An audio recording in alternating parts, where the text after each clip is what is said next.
Друзья, в Гурзуфе есть гора Болгатура. Сюда ходит много людей посмотреть, полюбоваться видами. На самой высокой точке горы стоит белый столб. Год назад на этом столбе я написал текст, как он появился.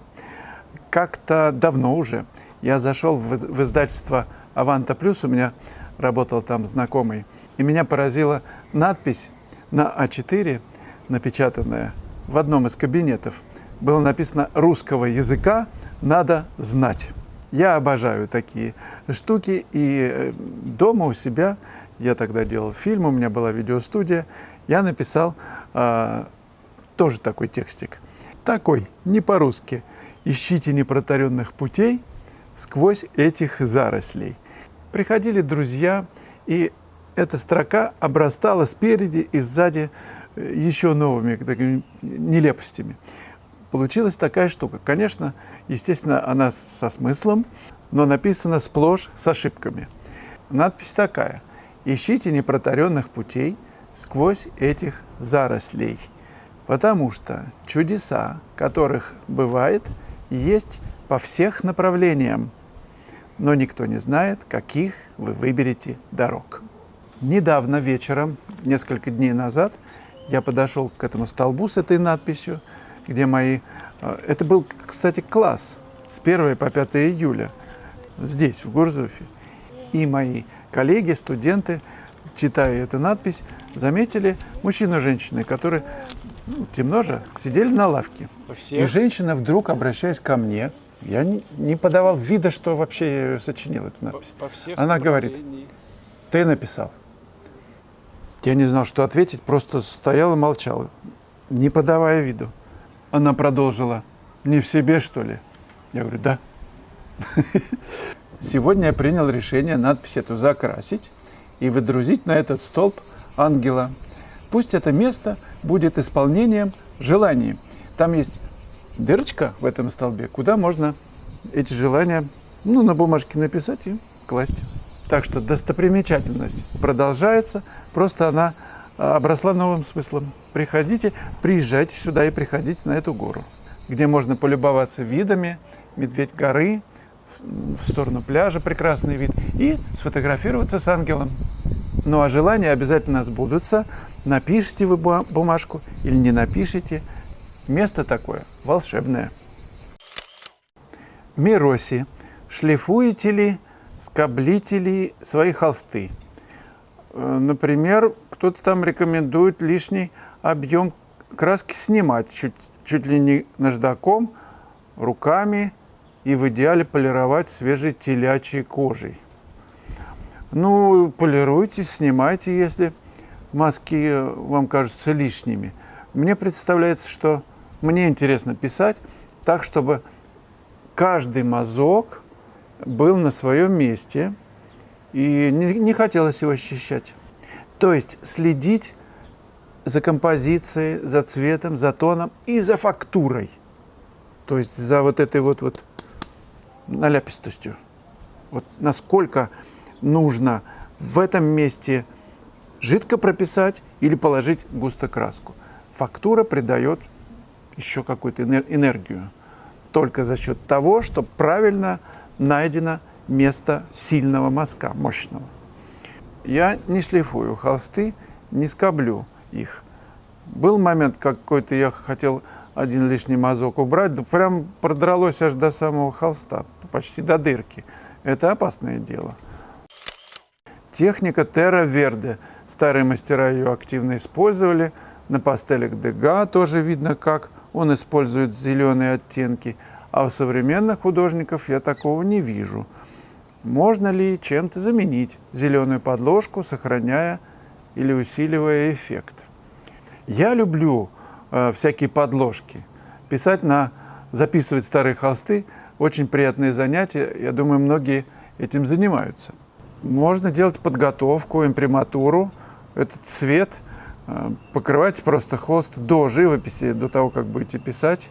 Прямо в этот же день можно взять, я не знаю что, салфетку или кусочек тряпочки, окунуть в краску с растворителем и протереть, чтобы была среда. Помните, в ЮАР делал такую охристую подложку, она связывает все объекты воедино. Кто-то зеленоватую, кто-то красную, розовую делают. Я делаю вообще разноцветную такую винегрет. Потом она просвечивает, где-то не дописывать можно. С учетом ты пишешь того, что вот эта объединяющая имприматура есть. Она может быть любого цвета, противоположного, зеленого, не зеленого. Это нужно просто проэкспериментировать. И у меня пожелание такое. Есть одна художница из Америки, художник.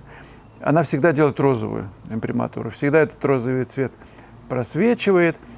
Я за то, чтобы имприматура была разного цвета.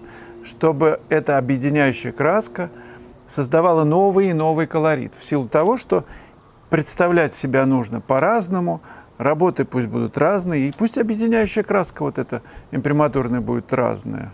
Согласен с вами, Мироси, эффект усиливается, если правильно найденная подложка под сюжет, над которым сейчас работаете.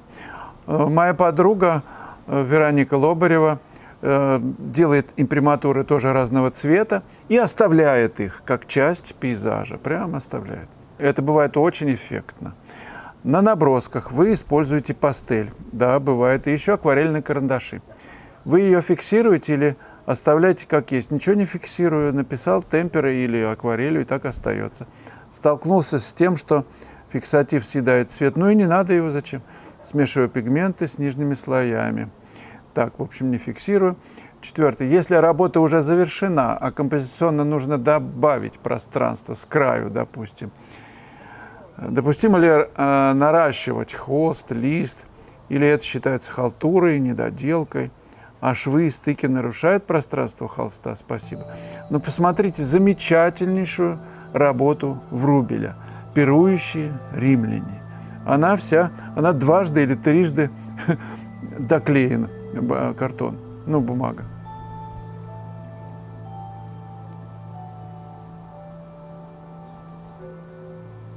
Разве это мешает почувствовать то, что там изображено? Это гениальная работа.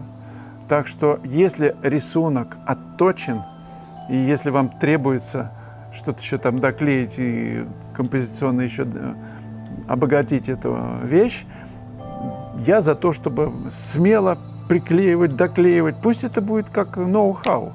Это же очень интересно. Если вы посмотрите на картину Фешина «Девушка с маникюрными ножницами», там лицо было написано, видимо, сначала, а потом вклеено в холст в большой, и дописано остальное, и руки, там все, портрет с руками. Как это? Я не знаю, что это такое, но лицо было вырезано, портрет лица, и приклеено на холст. Это абсолютно точно, я живьем просто это видел, это видно. Так, пожалуйста, не забывайте делать свою работу, чтобы канал развивался. Про скидку в 10% на все уроки вы знаете. И анонс для примера из моей школы.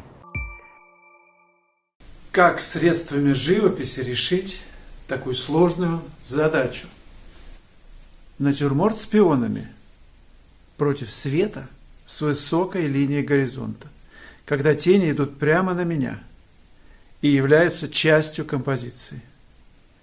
Этому посвящен 5-й урок в моей онлайн-школе живописи. На видео весь процесс создания этого натюрморта с подробными объяснениями.